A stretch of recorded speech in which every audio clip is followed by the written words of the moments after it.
Darkest Night Origins, the most powerful version of Batman. Only real talk. What do you think the most powerful version of Batman could possibly entail? For a few weeks now, we've been exploring each twisted, destructive version of Bruce Wayne that have originated in the Dark Multiverse, and trying to figure out exactly which one can be given the label of the most powerful version of Batman.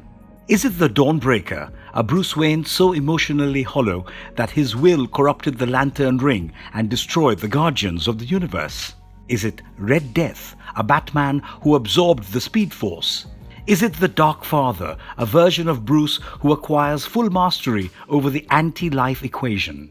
What if we told you it's all of them combined, and yet a totally different beast?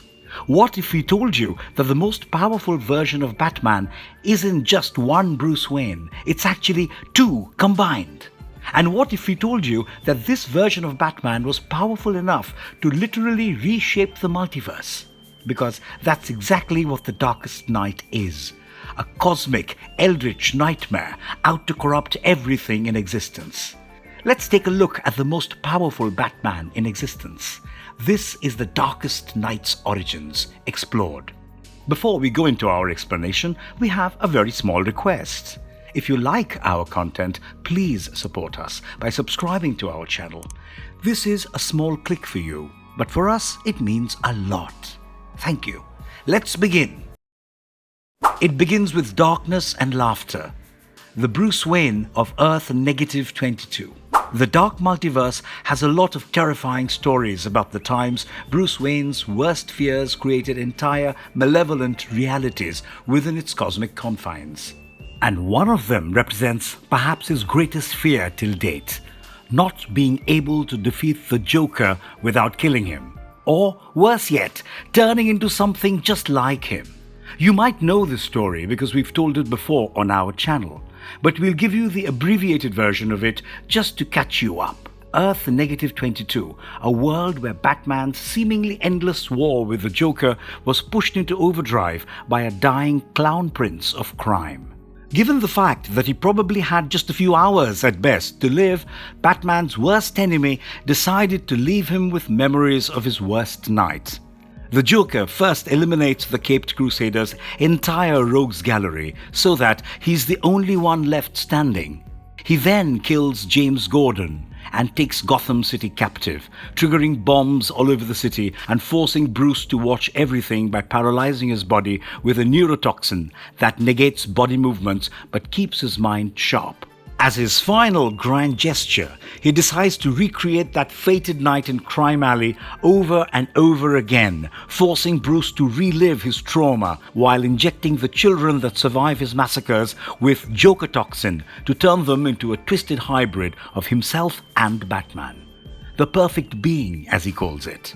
This finally made Bruce snap, so he proceeded to make Joker's neck snap, whereupon he was infected by his own Joker toxin and transformed into his worst nightmare.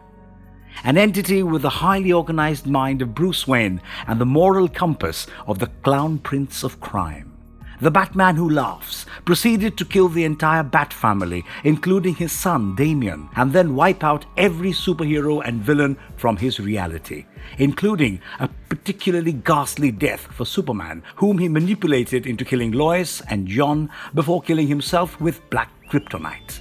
He made short work of the rest of the world, rounding up every Jokerized child and turning them into his rabid Robins. And as his reality started crumbling, he was given purpose by Barbatos, who made him the Dark Knight in his scheme to invade the multiverse above. Crisis. The Batman who laughs invades the Prime Universe with his Dark Knights. The Batman who laughs traversed the Dark Multiverse and assembled his personal version of the Justice League, except it was entirely comprised of evil Batmen who also wanted to watch the world burn. The original Dark Knights were the Devastator, the Merciless, the Drowned, the Dawnbreaker, Murder Machine, and Red Death. With this team, he invaded Prime Earth, but was thwarted when Barbatos fell, thanks to the meddling of Prime Earth Batman. After this, he spent some time wreaking havoc alongside the Grim Knight and his infected version of the Secret Six, before being taken captive by Lex Luthor, who had become the General of Perpetua. Using a combination of intellect and savage mockery, the One Who Laughs was able to dispose Lex Luthor as Perpetua's general and create another army of Dark Knights to attack Prime Earth again. The strategy being, thanks to Bruce's exceptional understanding of the inner workings of the Dark Multiverse, he was going to create 3 worlds where every major crisis event would be happening over and over again, feeding Perpetua a steady stream of crisis energy which she could use to destroy the 52 Earths in existence and effectively reboot her multiverse. The Justice League's plan of action was simple. Enter the Dark Multiverse, destroy the 3 worlds, and redirect all the energy they have generated to a being powerful enough to take down Perpetua. Oh, and also taking out her demented war general. Wonder Woman is confident that killing him holds the key to stopping Perpetua's grand plans, and he is the conduit tethering her to the Dark Multiverse, from where she draws her powers.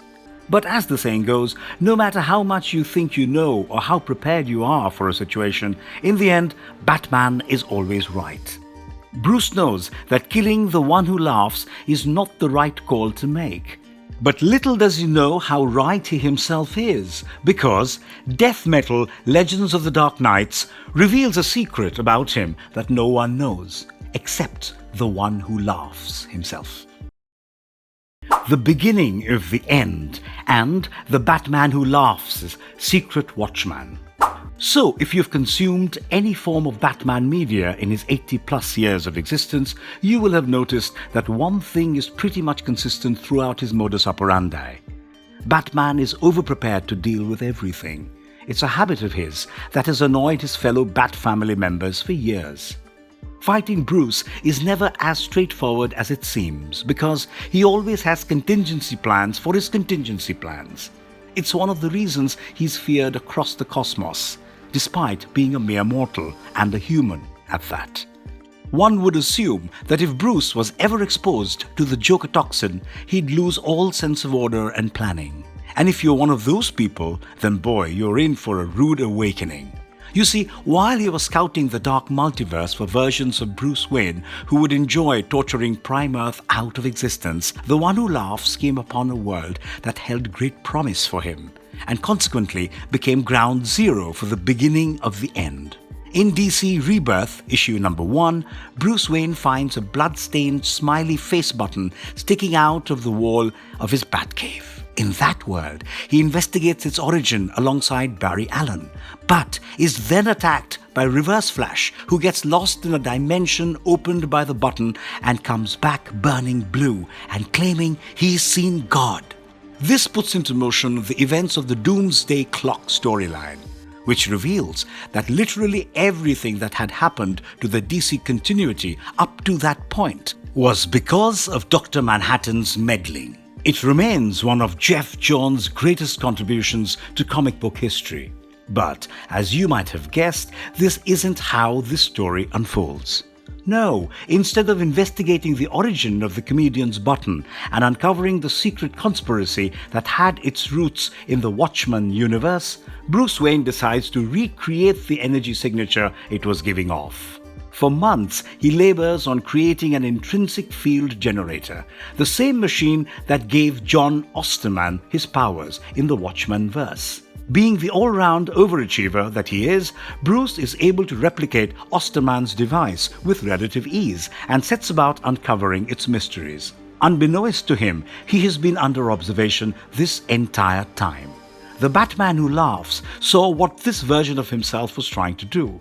He knew what its eventual consequence would be, and he decided to make his greatest play without informing a soul about what it was going to be. As Bruce Wayne entered the intrinsic field generator to fix it before it went awry, the One Who Laughs trapped him inside and horrifically switched it on. It immediately disintegrated Wayne's body with radiation blasts, so powerful that they latched onto his cellular structure. The One Who Laughs oversaw his months-long reconstruction process. whereby he put himself back together molecule by molecule. Bruce Wayne doesn't know what has happened to him yet, and sadly, he never will. Because as soon as he takes to the all too familiar form of Dr. Manhattan, or Bat Manhattan, as the one who laughs calls him, he is lobotomized with a special energy knife by his jokerized counterpart, effectively suspending him in a vegetative state. It's a shocking development because you'd assume that the Batman who laughs could do as he's done on every other world and try to convince this Bruce to join him as well. He did have plans for Bat Manhattan, mind you. They just didn't involve him being, well, alive. The ultimate fake-out, the Batman who laughs ascends as the Darkest Knight. The first issue of Scott Snyder's Dark Knights, Death Metal, opens with a world under the literal thumb of Perpetua and her Dark Knights. The Batman who laughs has effectively turned Prime Earth into a hellscape, with Themyscira as his prison and Wonder Woman as his warden. He seems to have everything under control, till Prime Earth Batman shows up at the battlefield, rocking a Black Lantern ring and commanding the dead bats who once protected Gotham City in battle. In the ensuing confusion, Wonder Woman is able to sneak back into the prison and talk to the special grade prisoner that had just been brought in by the Dark Knights, Wally West. As she's sussing out information crucial to saving the multiverse from the new Dr. Manhattan, the one who laughs shows up and goads her into killing him by taunting her weaknesses and playing with her vulnerabilities, which she does, courtesy the awesome and invisible Chainsaw of Truth. She had hoped beyond hope that this death would solve much of their problems, but she couldn't be more wrong. Something Batman points out to her. You see, as soon as she kills the Batman who laughs, his minions in Castle Bat cannot believe it has happened, almost as if someone had predicted this outcome to them. It turns out that this is exactly what happened. In Death Metal issue number 2, it is revealed that as soon as the one who laughs was killed, his body was transported to Castle Bat by his favorite Groblins, where 3 evil Alfreds surgically implant his brain into the energy-based construct that is Bat Manhattan. For a while, nothing happens, and they fear that they might just have killed their Dark Lord. In reality, they had just given him a taste of cosmic grandeur. As his mind assimilated within his godlike body, the one who laughs experienced everything at once, past, present, and future. Not of the universe, but his. And when we say everything, we mean it. He experiences the infinite lives of corruption and desolation that Bruce Wayne is subjected to in the Dark Multiverse, and burns them into his conscience. In that moment, he realizes that every version of Batman, even the ones born out of his paranoia, is a reactionary force created in response to his earliest trauma. But now, with the body of Dr. Manhattan and the mind of the one who laughs, he finally had the power to become proactive. He could finally do things on his own terms because he finally had the power he needed to do just that. He kills everyone present except his favorite Groblin, whom he christens the Robin King. And then he goes on to shapeshift into something more appropriate for an agent of darkness such as him. Gone are the hopeful hints of blue from his cosmic being. The Batman who laughs transforms into a malevolent, pitch-black entity that is on par with the greatest gods in the DC universe. And thus, the Darkest Knight was born, and an entire multiverse paid for his laughing madness. Exactly how powerful is the Darkest Knight? Given the fact that he was able to basically toy with Jay Garrick, Barry Allen, and Dr. Manhattan amped Wally West like they were rookie high school athletes, we'd say the scope of his power ranges from anywhere between too damn OP to practically limitless. Keep in mind that the Darkest Knight isn't the Batman who laughs, in body anyway.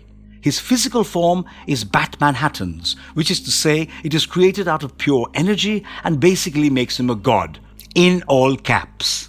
The Darkest Knight is both omnipotent and omniscient, being able to gaze into the past, present, and future of the cosmos, as well as every dark multiverse Batman, while possessing the power to alter the very fabric of reality. We could mention things like flight, super strength, shape-shifting, energy projection, but they all pale in comparison to the full extent of his powers. Remember, Dr. Manhattan was practically the god of the Watchman universe, and the Darkest Knight has at least twice his strength. He is able to create entire worlds filled with demented versions of his former allies, like the planet he traps, Barry, Jay, and Wally in, while he chases after them. He is also like a cosmic virus, as he was able to observe cracks in the Speed Force and later infect it through those very cracks. He can summon and resurrect comrades at will, meaning if you are a Dark Knight and you aren't alive, it is by his command. He can travel between dimensions like he's crossing hallways in a high school, and even suck the powers out of a superhero, as he did with the Teen Titans. But that is not all. After he tricked Wally West into taking the rigged Mobius chair and gained his Dr. Manhattan powers as well as the accumulated crisis energy, he became the strongest entity in DC history. The Darkest Knight was so powerful that he started toying with Perpetua, hurling planets at her as if they were mildly annoying baseballs for him.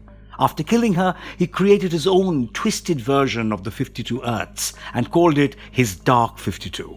Worlds that were entirely populated by evil versions of every superhero in existence, shaped in the form of the insane cosmic creator. To give you an idea of just how unscalable he is, his fight with Wonder Woman literally broke the divine continuum and sent them hurtling through space and time. Oh, and he was also confident that he could destroy the hands that created DC if Diana sided with him. So, all things considered, we can safely say that the Darkest Knight is the strongest version of Batman we've ever seen and will ever see. Unless DC decides it needs yet another crisis to dwarf its previous crisis. Why the Darkest Knight is the most spine-chilling version of Batman till date. The Dark Multiverse's entire shtick is that it is the place where your nightmares not only survive, but thrive.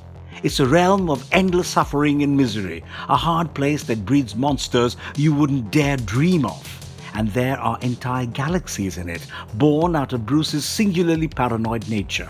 But the Darkest Knight is a true amalgamation of Batman and everything that he is afraid of becoming.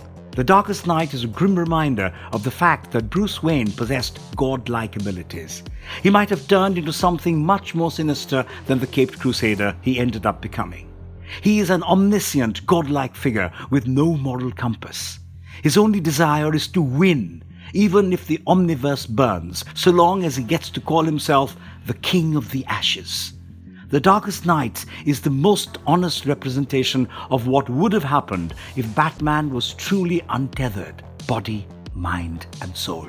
The fact that he went through all the trouble of invading Prime Earth multiple times just to give himself a brain transplant is a classic Batman tactic. But what followed was decidedly more Joker-esque.